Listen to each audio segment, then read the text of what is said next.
সমগ্র সৃষ্টিগুলি আল্লাহকে সেজদা দেয়, সূর্য আল্লাহকে সেজদা দেয়, চাঁদ আল্লাহকে সেজদা দেয়। নবী বলেন, সাহাবীরা তোমরা কি জানো সূর্য কোথায় যে ডুবে যায়? সাহাবীরা বলেন, আল্লাহু রাসূলু আলাম, আল্লাহ জানে এবং নবী ভালো জানে। আল্লাহ নবী বললেন, সাহাবীরা রে, সূর্য যেতে যেতে আরশে মুআল্লার নিচে যায় আল্লাহকে সেজদা দিয়া সুবহানা রাব্বিল আলা বলে সূর্য পড়তে থাকে, আর সুবহান রাব্বিল আলা বলে সূর্য তাসবিহ পড়তে থাকে, আর বলে, হে রব, আপনি যদি অনুমতি দেন পৃথিবীবাসীর জন্য আবার আলো নিয়ে ফিরে যাব, আর অনুমতি যদি না দেন আমি আপনার কুদরতি কদমে সেজদায় পড়ে পড়ে কাঁদতে থাকব।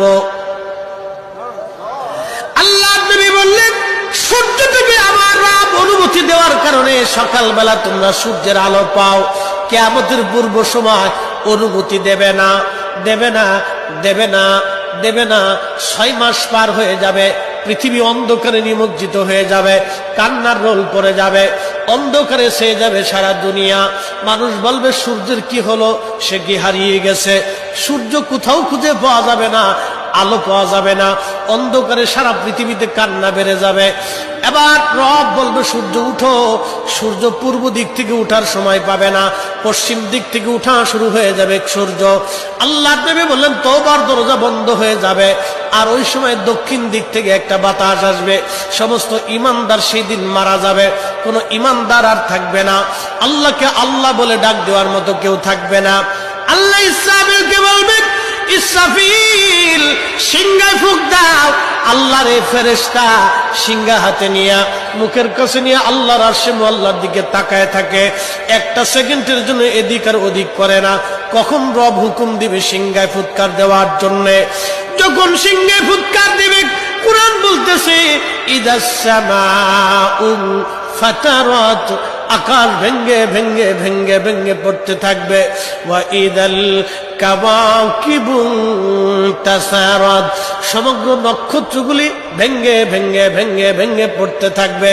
ওয়া ইদাল বিহারু ফুজ্জিরাত, সমুদ্রের তলদেশ উদ্দোলিত হয়ে যাবে, সমগ্র পানিগুলি পৃথিবীর উপরে আছাড় মারবে, আর ধুয়ে পারলে সব পৃথিবীবাসীকে নিয়ে যাওয়া হবে। ওয়া ইদাল কুবুরু বুসিরাত, কবরের ভিতরে যাহা আছে সব আমার মালিক আমার রব বের করে দিবে।